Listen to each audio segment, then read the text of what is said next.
What is going on, all you minties? This is the Uncanny Omar here from Near Mint Condition. And today, join me as I do an overview of Conan the Barbarian, the original Marvel Years Omnibus Volume 3. So, please stay tuned. Now, before I get started, I'd like to say thank you to David Gabriel and the folks at Marvel for sending us a copy of Conan the Barbarian, the original Marvel Years Omnibus Volume 3. Now, this video was supposed to come out this past week, but because my wife and I went on vacation, I did the one thing that I know that I love to do, and that is take this omnibus with me to read. I'm one of those monsters that love reading physical books on planes or on the beach, wherever, because I'm not a big fan of digital. I can only do digital for so long. So let's do something really quick. Show off what the spines look like together, volumes 1, 2, and 3. And of course the covers. Each one of these has the exact same layout as far as the dust jacket, where it shows you the contents of the book, and then this color tone palette that they're using, which I really love. Even the Savage Sword Omnis use that. So yes, here is the variant cover. There is a direct market cover, by the way, which is issue 57, I believe, if I'm not mistaken. This one here. But yes, here's all the comics that are collected in here. Retail price $125. Let's check it out without the dust jacket. There we go. Exactly the same as volumes 1 and 2. So, love that symbol. So, let's check out what the Sumerian is up to. Okay, let's open this up. Same bookend color pages there. There's an image by Gil Kane. And before we go further, these wonderful folks that put the book together, Corey Sedmeyer, Rodolfo Maraguchi, who did the book design, and these wonderful folks here at Kellustrations, Michael Keller, who did the art and color restoration. And there's David.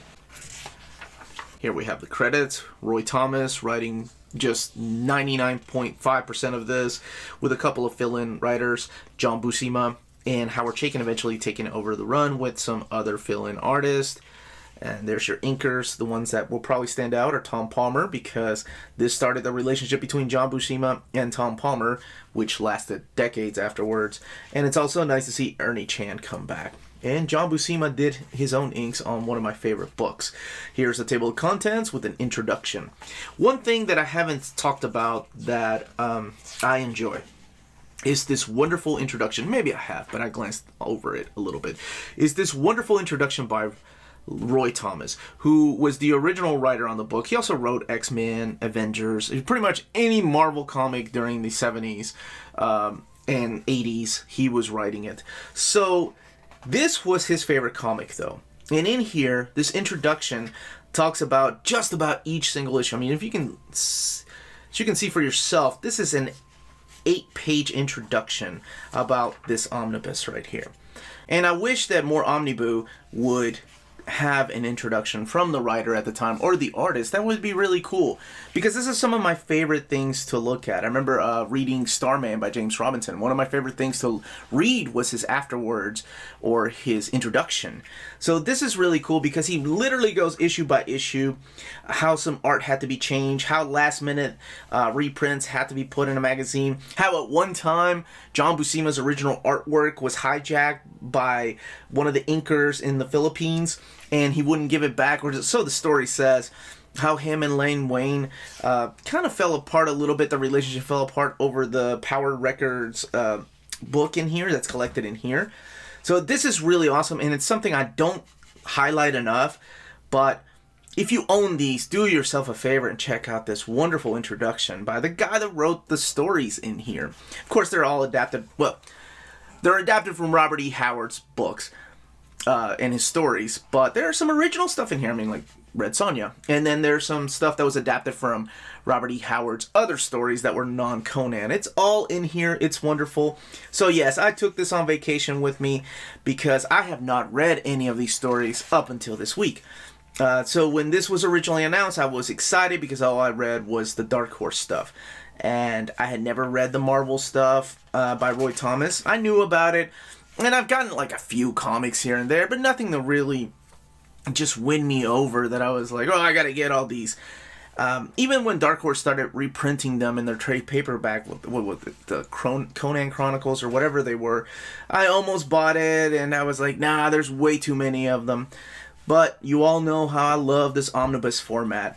I love oversized artwork, and we're talking about the master John Buscema, one of my favorite artists that has ever penned just about every Marvel character. And so I had to get these, and that's what started my journey. So I had never read any of these, so it's nice to go back and just read them for the first time. Now, as far as the collection, this particular omnibus collects issues 52 to 83 of Conan the Barbarian. Now, keep in mind, I also mentioned there was another comic book going on at the time. It was the black and white, and that's Savage Sword of Conan. That has their own separate omnibus. Unless I talk about a reprint in here, this is the cover, by the way, to the direct market cover. This is what you'll be getting, and it is by Gil Kane. Unless I talk about a reprint in here, those are separate stories written by Roy Thomas, but more adult-oriented. So it also collects annuals 2 and 3 and Giant Size number 5. As a matter of fact, Giant Size number 5 has a really cool story. I love these extras that Corey puts in here. This is really a love of the work, and it's a wonderful presentation. I can't believe the restoration process on these books. Let me show you something cool. This is the kind of extras that I'm talking about. So within the introduction, Roy Thomas talks about how Jack Kirby drew the cover to Giant Size Conan number 5. Now, Giant Size Conan number 5 is just a reprint of Conan the Barbarians like 12, 14, and 15 before the magazine was canceled. But as you can tell, what happened behind the scenes, this is really cool, is that I think he mentioned Stan Lee was unhappy with the face that Jack Kirby drew, so he put John Romita on artwork duties to redraw his face. Everything else looks the same as Jack Kirby, but that is a very Kirby-ish face, so John Romita drew over it, and it's pretty interesting to see Roy Thomas saying he did not agree with that at all, but, you know, he wasn't the boss. So that is a really, like, extras like this with throughout the entire book. And it also collects, before I go any further, Power Records 31. Now, there is a crossover in here with the magazine Red Sonja that was going on at the time. Actually, it was Marvel Feature. Marvel Feature presents Red Sonja. That's what it was. So, Red Sonja number 6, Marvel Feature presents Red Sonja 6, is not in here, and neither is issue 7. But I will say, having read this and not read any of those, the story still makes sense. So, for example, this meetup right here that happens at the end of issue 66 of Conan the Barbarian also happens in the Marvel Feature presents Red Sonja number 6. And then they do a quick recap of what else happens in there within the first few pages. And then the story continues into the pages of Red Sonja number 7. So instead of reprinting it, because I believe the copyrights fall on Dynamite, and as long as the character is in the pages of Conan the Barbarian, it's okay to reprint her appearance. So instead of reprinting Red Sonja 7, or Marvel Feature presents Red Sonja number 7, they give you a recap of what happened. And really, you're not really missing out much, but I would love to have those books in here. I mean, that would have been cool, but I completely get it. So, obviously, it has something to do with the copyrights. This, by far, being my favorite issue, because it features King Cole versus Conan, and on top of that, you have this badass artwork by John Buscema, who also inked his own work, who normally is inked by, you know, several different artists, because he was, at the time, drawing also Savage Sword of Conan. So, let's get through some of these pages here. The book, by the way, is 832 pages. So as I was saying, John Buscema had been drawing Savage Sword of Conan. He got a little bit behind. So they had this young guy named Howard Chaykin. Of course, this is long before American Flag, or long before he blew up, come in and do some fill-in issues. And he is inked by Ernie Chang.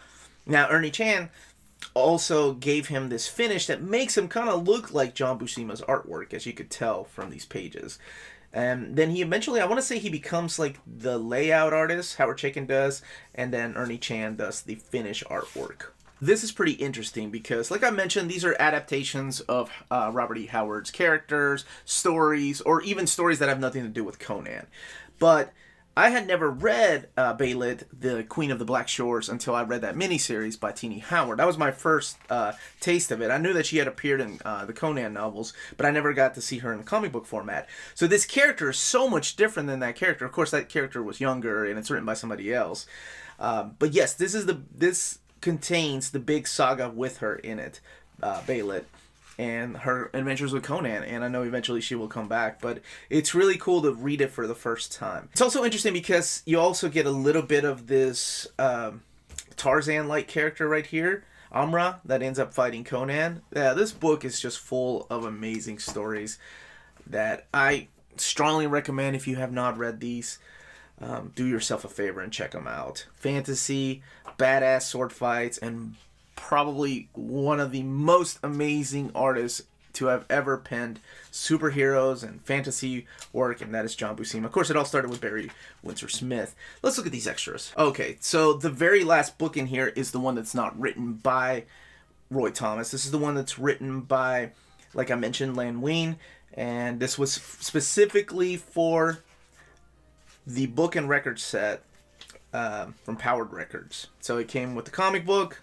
and then it came with the actual records right there, little vinyl. So the 7-inch ones. Here's the rest of the extras here. Oh, by the way, I forgot to mention one important thing. This was drawn by Neil Adams, that little Powered Record issue written by Len Wein. So here's all the extras in the back.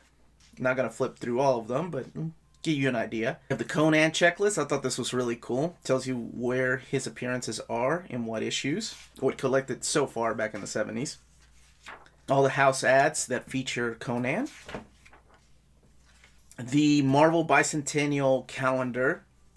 Marvel Treasury editions. These are like reprints. Some gorgeous covers. Like original artwork too, where sometimes the artist was forced to change some of the arts because of the comics code. All of that, again, written by Roy Thomas in the introduction. Yeah, like right here. Some of the dialogue had to be changed. Like the comics code did not want him to use the mating dance of Beylit, so they used the love dance of Beylit. And then this right here, they didn't want him to draw, John Buscema to draw Beylit between Conan's legs, so they had him shifted to the left-hand side, so she's just laying on top of him. I don't know. I mean, obviously, they had to do by the comics code. Here's Unused Pencil Art by John Buscema. Like I said, one of my favorite artists. Oh my gosh, the pencil rough sketches for that cover of Conan number 66, the last page where he meets Red Sonja.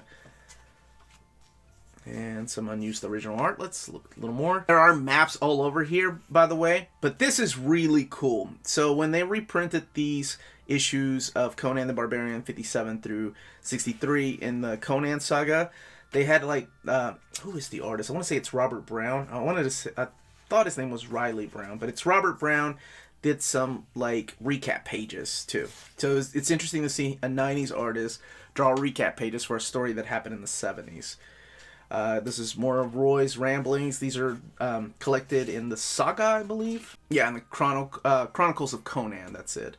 They're afterwards by Roy Thomas. And then you have the variant cover. This is by Frank Cho. And of course, like I said, the M cover is by Gil Kane. Now, let's look at this binding. It is sewn binding, and here's something interesting that I have been mentioning lately. It's not as big as it used to be, but for some reason it still works. Like, it's still able to lay over really nice, so you can read it easily as it's laying flat.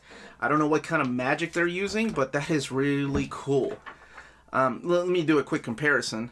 So this is what I'm talking about. This is volume 2 of the Omnibus of Conan, the original Marvel Years, and see how much bigger that eye is compared to the eye here in volume 3.